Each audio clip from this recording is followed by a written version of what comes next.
This episode is an ESL listening practice for intermediate learners. You will hear a natural conversation with clear pronunciation and everyday English. No tests, no pressure, just listening. Let's start. Hello and welcome to ESL Listening Practice. It's great to be here. I am so glad we're doing this today because we are talking about something that I know is a huge, huge sticking point for so many English learners. It's that moment, and you know the one I'm talking about, where you feel like you've done all the work, you've memorized the grammar rules, your vocabulary is pretty good, you can, read an article. You can follow a show like this one? Exactly. But you still feel that gap. There's this invisible wall between you and the native speakers you're talking to. Oh, absolutely. We hear about this all the time. You've built this solid foundation of English. You can absolutely communicate. You can get your point across. You can survive. Sure. But you don't feel like you're really living inside the language yet, do you? There's a difference between being technically correct and, well, sounding natural. That's the perfect way to put it. It's the difference between sounding like a textbook and sounding like a person. Yeah. And when we really dig into what causes that gap, there's one major thing that always comes up. It's sort of hiding in plain sight. It's got to be idioms. It is idioms. Those weird, sometimes wonderful, often confusing little phrases that make absolutely zero sense if you try and translate them word for word. They really are the wild cards of language learning, aren't they? The technical definition of an idiom is a fixed expression where the meaning isn't obvious from the individual words. Right. So you can know every single word in a sentence, you can understand the grammar perfectly, and still have no idea what is actually being said. Which is, frankly, a bit scary. Imagine you're in an important meeting at work, you're following along, you understand all the vocabulary, but you completely miss the real message because it was wrapped up in an idiom. It happens all the time. But here's the thing, and this is why this session is so important. You cannot avoid them. You just can't. Native speakers, we use them constantly. We don't even think about it. It's how we add color, how we add emotion and subtext to what we're saying. So if your goal is to get past that plateau, to sound more fluent, more confident, you really have to get comfortable with these phrases. You do. But, and this is a big but, we are not going to overwhelm you. We're not about to read a whole dictionary of idioms at you today. That doesn't work. No, that's the worst way to learn. Instead, we have very carefully chosen just 10 essential idioms that we think are the most important. These are the ones you will actually hear, in the office, in conversations with friends, maybe even on exams. These are what we'd call the high-frequency idioms. Yeah. They give you the most bang for your buck. I like that. Seriously, if you can master just these 10, you're going to notice a real, tangible difference in how you understand and connect with people. So our goal today isn't just to tell you what they mean. Right. We want to unpack why we use them, the situations they fit into, and the feeling they convey. So get comfortable. We've broken these down into a few categories just to make them a little easier to digest. And the first category is all about social and emotional states. Which makes sense. That's usually the trickiest part of using a new language, dealing with people. Absolutely.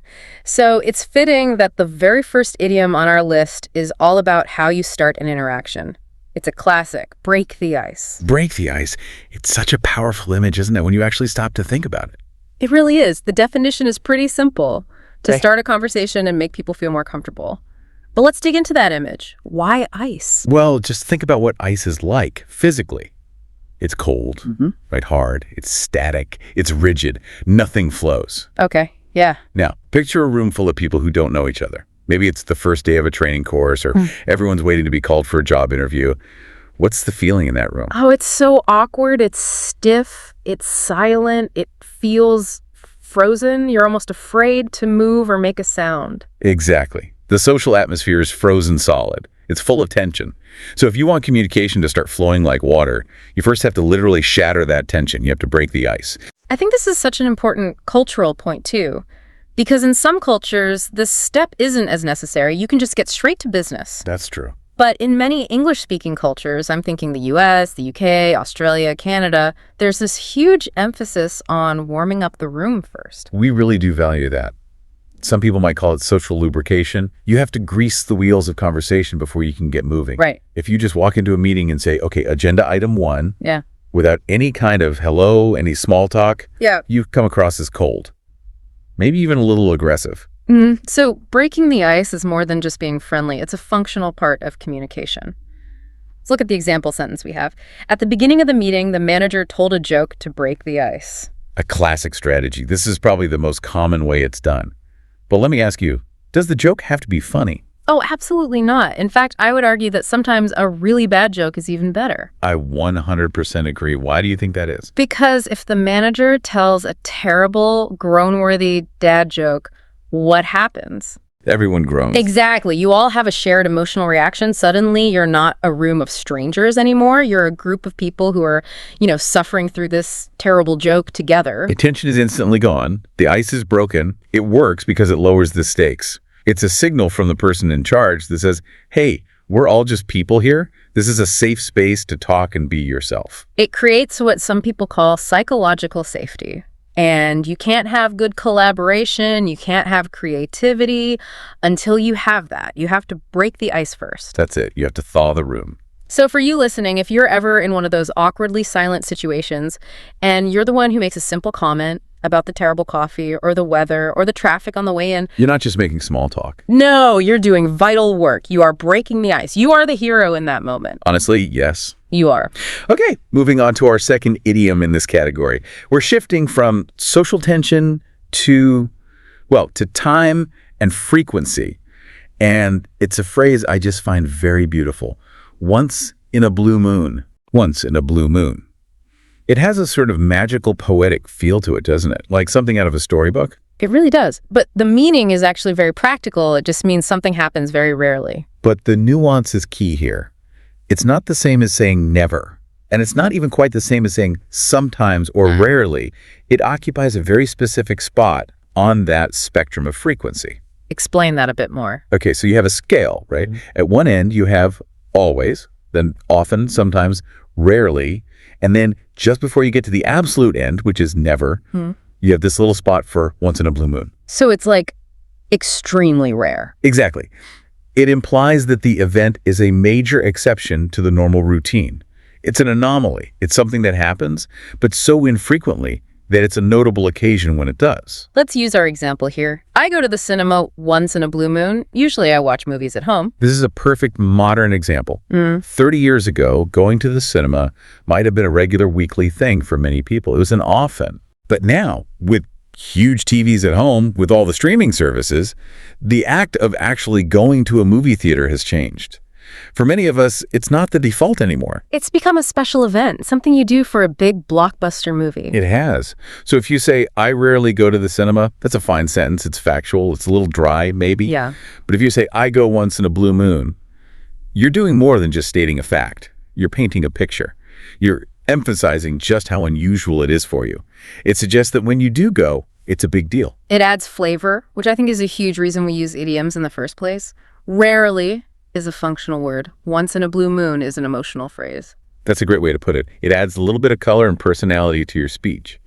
You might say, my cousin from Australia visits once in a blue moon. And I immediately understand. I get a whole story from that. I understand that it's a big special event when she does visit, probably because of the distance and the cost. The word rarely just doesn't carry all that weight. It doesn't. And you can use it for negative or neutral things, too. It's not always for special occasions. You could say, thankfully, our server crashes once in a blue moon. Right. In that context, you're expressing relief. You're saying it's a very rare and welcome exception. Or, I get a bad headache once in a blue moon, and you're almost bragging about your good health. Speaking of not feeling well, that is the perfect transition to our third and final idiom in this section. Under the weather. Under the weather. An absolute must-know. If you spend any time in an English-speaking country, especially the UK or the US, you will hear this constantly. And the definition seems simple. Feeling slightly ill or tired. But I feel like there's so much cultural information packed into this little phrase. Oh, absolutely. This is the ultimate tool for polite, indirect communication about your health. Yes. Let's play this out. Imagine I wake up and I'm not feeling great. My head hurts, my stomach is upset, I just feel awful. I need to call in sick to work. You're my boss. Do I call you and say, hi, I can't come in today because I'm feeling nauseous and I have a terrible headache? Please don't.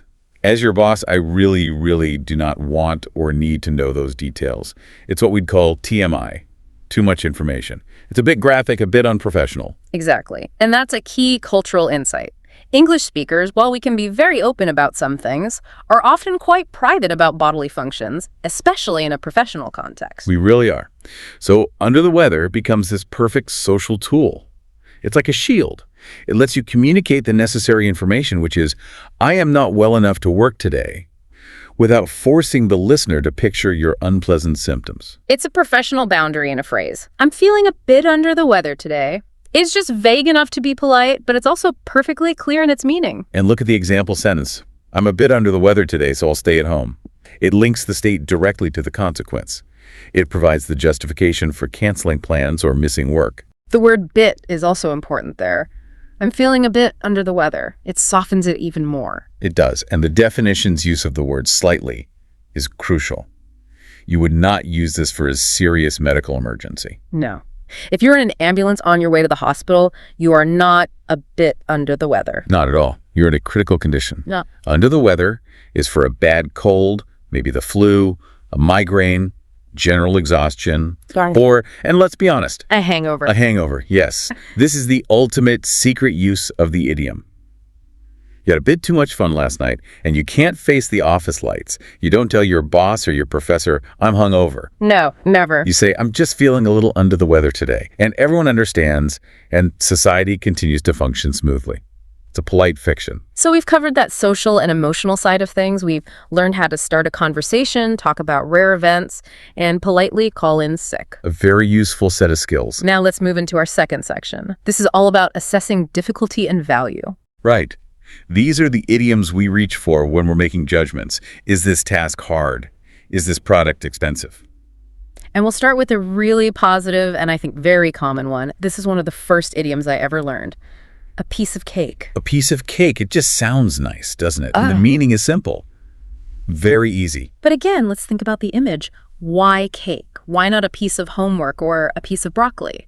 Well, what's the physical experience of eating a piece of cake? Is it a struggle? Do you have to put in a lot of effort? No, not at all. It's the opposite of effort. It's soft, it's sweet, it's easy to eat, it's pure pleasure. Exactly. So the idiom brilliantly transfers that physical sensation of effortless enjoyment onto a task or a challenge. It implies that the task offered zero resistance. It was as easy as eating dessert.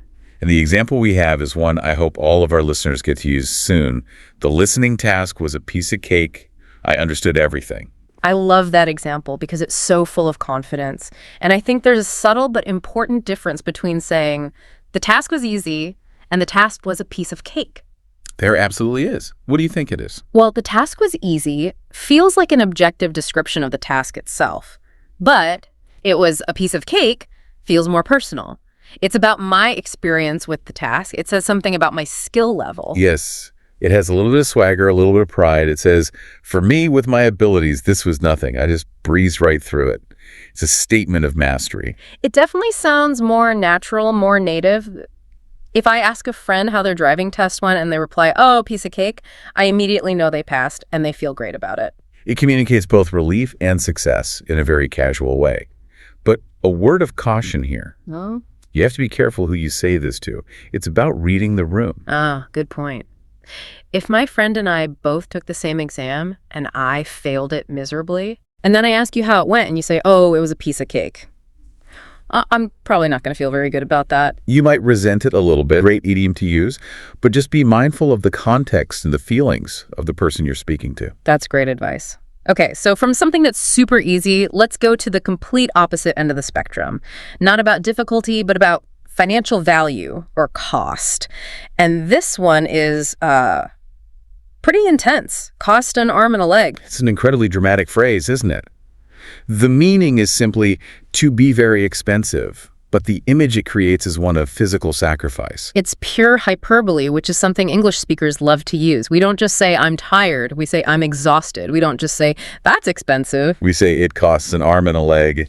We love to exaggerate for effect. Yeah, what's the idea behind it, the sacrifice? I think so. Historically, your arms and legs are what you use to work, to earn a living. They are your most valuable assets. So, to give one up in payment for something, that's the ultimate price. It suggests the price is so high that it's actually painful to pay it. Precisely. Let's look at the example. Living in the city center costs an arm and a leg. A statement that is very true for most major cities these days. It is, and it perfectly captures that trade-off. Living downtown is convenient, it's exciting, there's lots to do, but the price you have to pay for that privilege is, well, painfully high. And you generally use this for big purchases, right? You wouldn't say your morning coffee costs an arm and a leg, even if it was a bit overpriced. Probably not, unless you were being very sarcastic. It's usually reserved for significant expenses.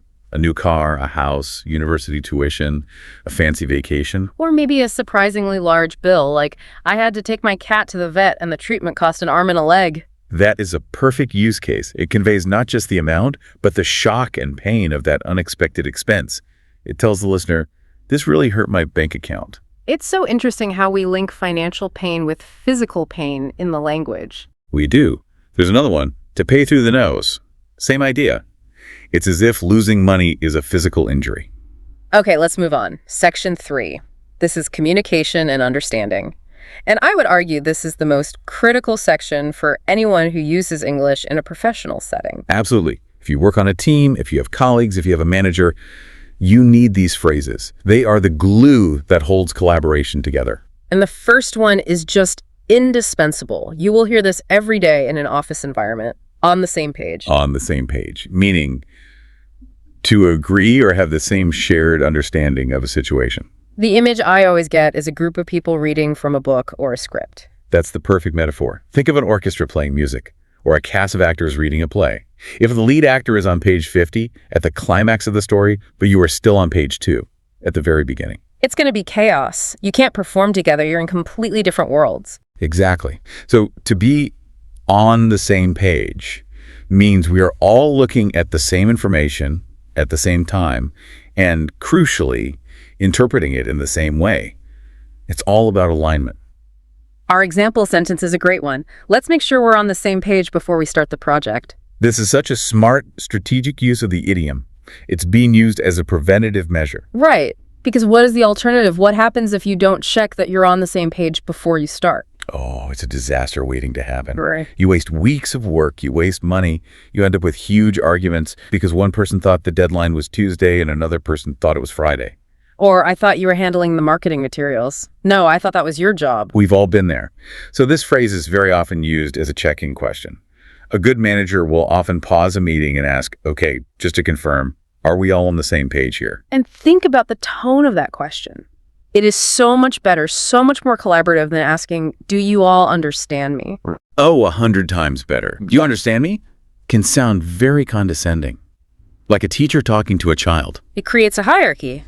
I am the one with the knowledge, and you are the ones who need to catch up. Yes. But are we on the same page? It's about partnership. It's not questioning anyone's intelligence. It's questioning the clarity of the communication between us. It asks, is our shared understanding correct? Not, is your brain working? That is a brilliant distinction. It really is a tool for building consensus rather than just demanding that people follow orders. It absolutely is a very powerful tool for teamwork. Okay, so that's for making sure everyone is aligned. But what happens when someone says something so perfectly, so accurately, that it just clarifies everything for the whole group? For that moment of perfect clarity, we have another wonderful idiom, hit the nail on the head. The meaning being to say or describe something in exactly the right way. And this is such a satisfying image. It comes from carpentry, from building things. Right. You have a hammer, you have a small nail. What's the goal? The goal is to hit the tiny flat top of the nail, the head, cleanly and directly. What happens if you miss? If you hit it on the side? The nail bends. Useless. It might even damage the wood. You miss completely, you smash your thumb, and it's very painful. But if you hit that nail right on the head... It goes straight in. Clean, perfect, efficient. It does exactly the job it was supposed to do with no wasted effort. So when we apply that to communication, we're talking of that same level of precision and effectiveness. Exactly. Let's take the example. You really hit the nail on the head with that explanation. You would say this after someone has managed to articulate a complex or confusing idea in a way that suddenly makes sense to everyone. Yes.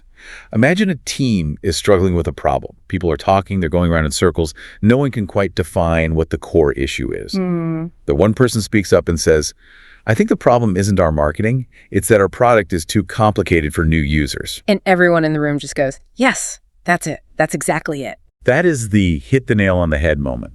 It's that feeling of sudden collective clarity. And as a form of feedback, it's incredibly powerful. It's much stronger than just saying, you're right.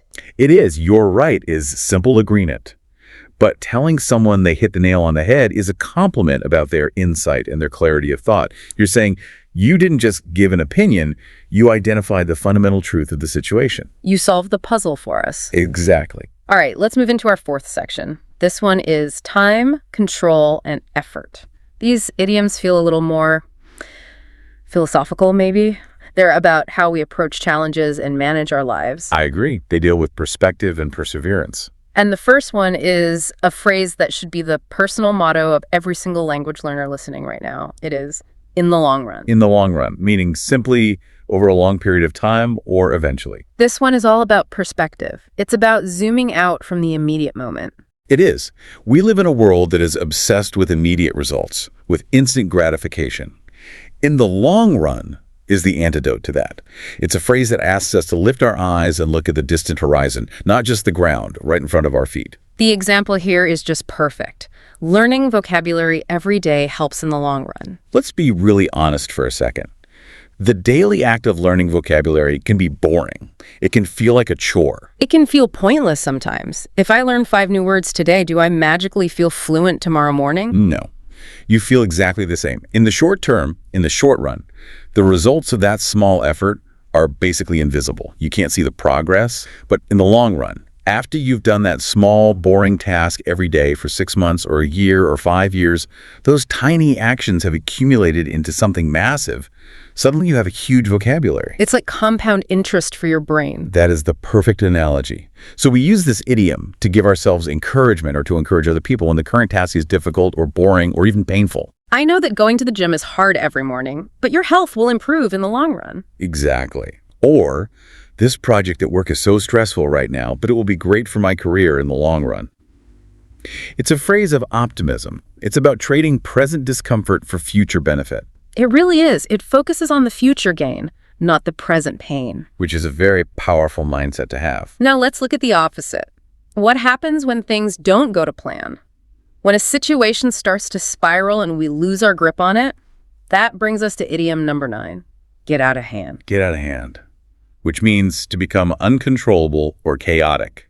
The image I get is trying to hold on to something that wants to escape, like a handful of sand trickling through your fingers, or a dog that pulls the leash out of your hand and runs off. Or holding the string of a balloon. As long as that string is in your hand, you're in control. The second it slips and floats away, it's gone. You have no more influence. The situation is literally out of your hand. The example here is a social one that I think we can all relate to. The discussion got out of hand and turned into an argument. We have all been in this situation or seen it happen. It describes a very specific and negative progression of events. Right. It starts as a discussion, which is a neutral, controlled exchange of ideas. But then maybe someone's voice gets a little louder, someone else makes a personal comment, emotions start to take over. And before you know it, people are shouting, no one is listening, and it is no longer a productive discussion. It's just chaos. Logic has left the building. The situation has gotten out of hand. You hear this in news reports a lot, too. The peaceful protest got out of hand after dark, or the birthday party got out of hand when the neighbors called the police. It almost always implies a negative turn of events involving chaos, noise, or some kind of trouble. And you can use it as a warning. How so? In a tense meeting, you could say, okay, everyone, let's take a 5-minute break. I feel like this conversation is starting to get out of hand. So it's a way of flagging the problem. It's a call to reestablish control before it's too late. Precisely. It's a way of saying, we have crossed a boundary from productive to chaotic, and we need to pull back. Okay, and for our final idiom on the list, number 10. We're ending on a very positive one. This one is all about effort, dedication, and character. Go the extra mile. Go the extra mile, meaning to make more effort than is expected or required. I just love this phrase. It paints such a clear picture. It does. It's based on the idea that in any task, There's a required distance you have to travel. That's the standard mile. That's your job description. That's the basic requirement. If you complete that standard mile, you've done your job. You're fine. You're fine. You're competent. But if you choose to go the extra mile, then you are exceptional. You are doing more than you're paid to do. You're doing it because you care. It's a voluntary act of excellence. very well put. Let's look at the example. She always goes the extra mile to help her students. So what does that look like in practice? A teacher who goes the extra mile doesn't just teach the lesson from 9 to 5 and then go home. No. Maybe she stays after class to help a student who is struggling. Maybe she creates extra customized practice materials for them in her own time. Maybe she replies to their emails on a Sunday evening. It implies a level of personal commitment and care that goes way beyond the basic contract. Exactly. In the world of business, you hear this all the time in relation to customer service. Companies will say, "We always go the extra mile for our clients." It's a promise that they will do more than they are strictly obligated to do. It really says something about a person's character. If you describe a colleague as someone who always goes the extra mile, that is a huge compliment. It's one of the highest compliments you can pay someone in a professional context. It means they are dedicated, hardworking, generous, and reliable. Is there any downside to it? Can you go the extra mile too much? That's a great question. In reality, yes, of course. If you are constantly working more than is required, you can suffer from burnout. That's a real danger. Sure. But as an idiom, when we use the phrase to describe someone, it's almost always meant in a completely positive and appreciative way. Okay, so that's our list of 10. Wow, we have broken the ice, we've seen things happen once in a blue moon, felt under the weather, had a piece of cake, paid an arm and a leg. We got on the same page, we hit the nail on the head, we thought about the long run, saw things get out of hand, and finally, we went the extra mile. That is a very powerful toolkit of phrases we've just assembled. It is. But, and this is probably the most important part of our whole discussion today, just having the tools in the toolbox isn't enough. You have to know how to use them. Right. So we need to talk about strategy. How can you, our listener, actually take these 10 phrases and make them a natural part of your active spoken English? This is the step where so many learners get stuck. They get a list like this, they make 100 flashcards, they try to drill them into their memory. And then they never actually use them in a real conversation. Or even worse, they try to force them in, and it sounds really unnatural. So true. So based on what we know about how language acquisition really works, what's the right way to approach this? Well, the very first rule has to be what I call the no-stress approach. And that is, do not try to learn hundreds of idioms all at once. Please don't.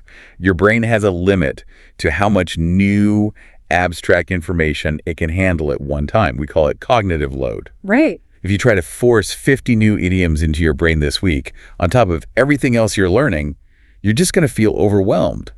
Then, when you get into a conversation, your brain will freeze because it's frantically searching through this giant database of new phrases. And you end up saying nothing.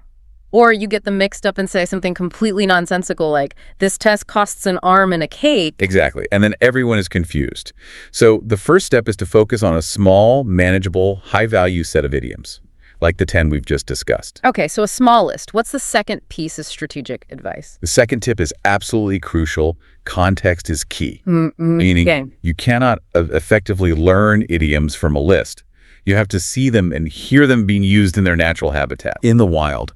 So through things like podcasts, movies, TV series, real conversations. Why is that so much more effective than just reading a definition in a book? Because it creates an emotional tag in your memory.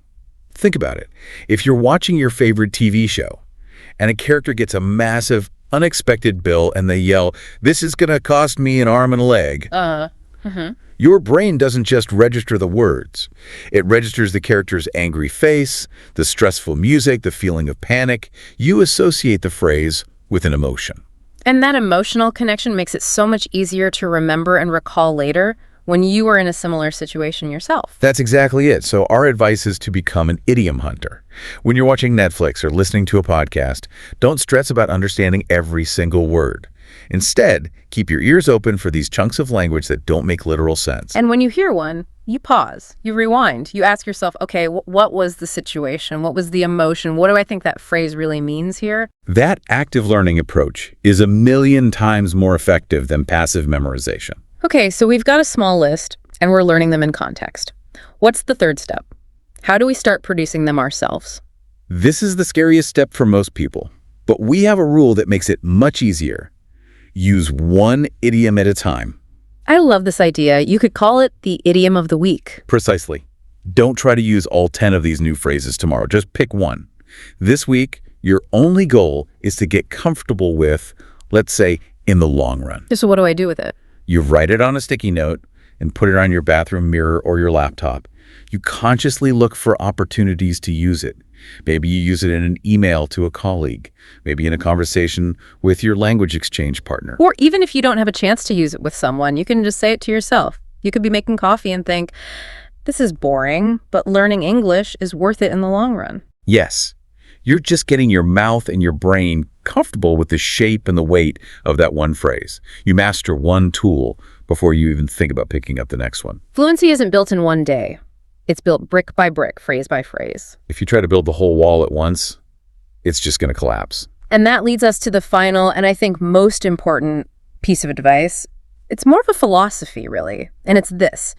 You don't need to sound perfect. You just need to sound natural. This changes everything.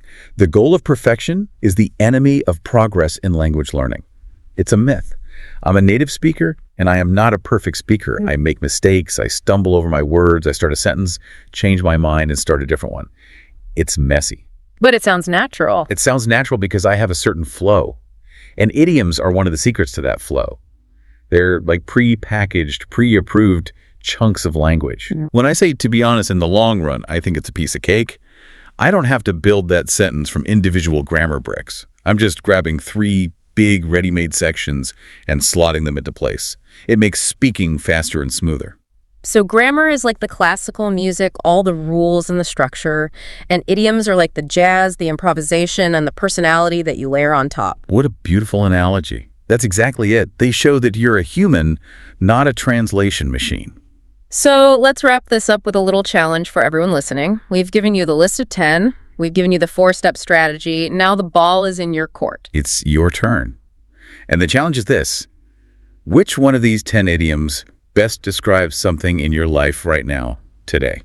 For example, are you maybe feeling a little bit anxious about a party tonight where you don't know many people and you'll have to break the ice? Or are you maybe just feeling a little tired and slow today, a little under the weather? Perhaps you have a big project at work that is getting complicated and you're worried it might get out of hand. Or maybe, just maybe, you found that listening to this whole discussion was actually a piece of cake. We can only hope. Whatever it is, find the one idiom that connects with your life today. Just one. And your mission is to use it. Say it out loud to yourself in the car. Write it in your journal. Try it in a low-stakes conversation. Make that one phrase yours. Because that is how you do it. That's how you close that gap between the textbook and real life. That is how you finally step off that intermediate plateau and start climbing to fluency again. Keep up the great work. It really, really does pay off in the long run. I see what you did there. Very smooth. I had to. Thank you so much for breaking all this down with me today. It's been a real pleasure. The pleasure was all mine. Keep practicing, everyone. You're doing great. Have a fantastic day, and we will talk to you next time on ESL Listening Practice. Goodbye.